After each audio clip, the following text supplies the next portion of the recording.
HRT drugs. Some are saying this could be the matter of life or death for some women. Reports today suggesting there's a postcode lottery and calls on the Health Secretary, Sajid Javid, to allow pharmacies to actually go against the current rules and actually share drugs to make sure every woman can get hold of the drugs that she needs. Well, one woman who has been at the forefront of this is Davina McCall. You'll know, of course, as a TV presenter for many years. She's also a campaign member of the Menopause Mandate Group. Good morning to you, Davina. Hi, Jilia. How are you doing? Very well indeed. Thank you very, very much. On behalf of women in their 50s, thank you very, very much for your fantastic documentary that aired almost a year ago now, actually. Yeah.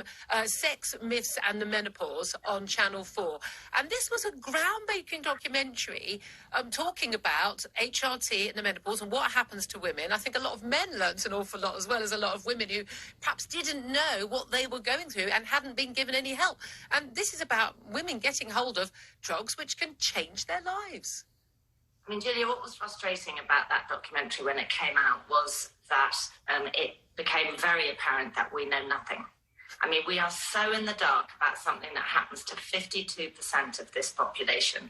And let's not forget, we pay for 52% of national insurance towards the health service.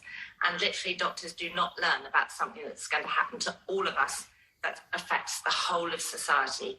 So it's absolutely insane that we're scrabbling around on the internet, or we're scrabbling around for Facebook groups and often with women sharing misinformation. It's not their fault, but they haven't quite got the correct details because it's not on the internet. It's mad that we can't get correct scientific facts on what's happening to our bodies and what to do about it. Yeah, I'm amazed by the number of women I know who they'll talk about various symptoms and I'll say, yeah, you're perimenopausal. You need to go to the doctor and get yourself some HRT. And when they go to the doctor, they're told, no, or they're told you've got depression. The number of women who are given antidepressants, they're not depressed. They just haven't had a good night's sleep for the last year because of the hot flushes.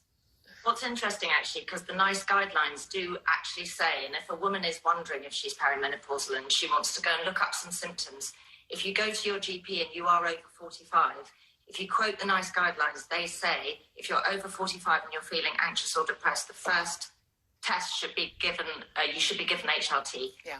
And yet that isn't happening. And we know also, even if you are given that test, and if they say you do need HRT, a lot of women are still very scared about it. And I thought you did a brilliant little bit in your documentary with those wonderful old, all parents will know well, those soft play areas with the balls, showing just the level of risk. Because lots of women have been told for years, look, you can't take HRT because it will increase your risk of various cancers. And so women shy away from it. But you were able to sort of show visually, tell us what you did to prove that, look, it's not that big a risk.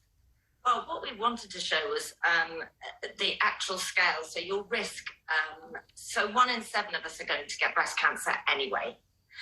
And if you drink moderately, say we had 1,000 balls in a ball pit, and if you drink moderately, that would be maybe 1 large glass of wine a day, your risk would be 5 in 1,000, increased by 5 in 1,000. If you take HRT, your increased risk is 4 in 1,000. So it's less than drinking moderately. And nobody says to anybody, oh, don't drink because you've got a slightly increased risk of breast cancer.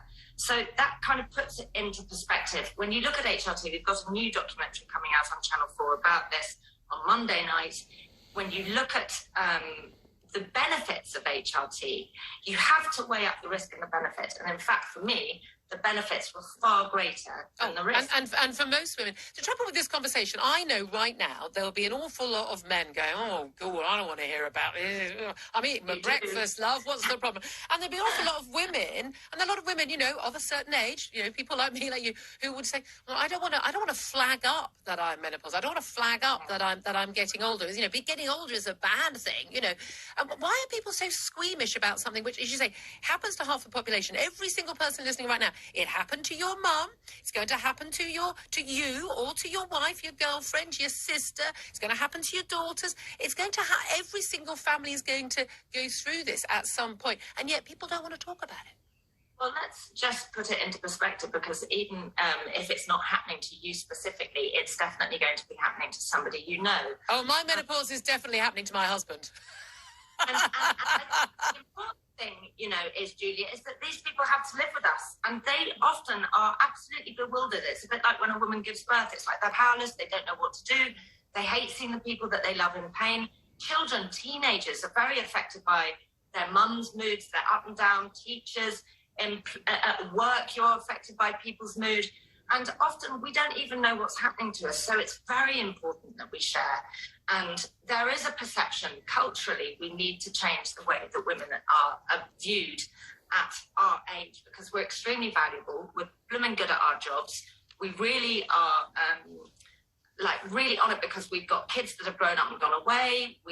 There's so many benefits to being this age, but we need to fly the flag so that it's a positive experience for younger women.